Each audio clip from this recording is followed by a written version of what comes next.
Is your 2008 Mazda CX-9 key fob not working? Don't panic. The most common culprit is a dead battery. The CR2032 battery inside your fob is what powers the signal to your car. First, pry open the fob using a small screwdriver. Replace the battery. They're inexpensive and widely available. Make sure to insert it with the correct polarity. Once the battery is replaced, snap the fob back together and test it out. If it still doesn't work, ensure you're in an area free from potential signal interference, like other electronic devices.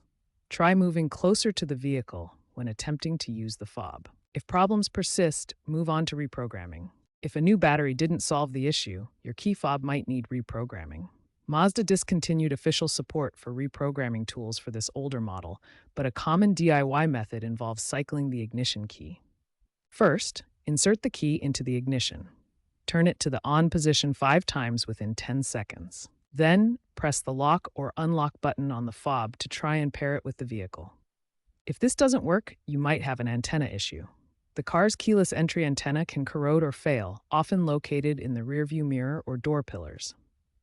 Check for visible damage or corrosion on the antenna. If you're comfortable with a multimeter, test the antenna's continuity. Look for low resistance, less than 1 ohm. Replacement antennas are available, but installation may require some wiring knowledge. As a last resort, you can find aftermarket universal key fob programmers online, but always reprogram in a safe place to avoid theft.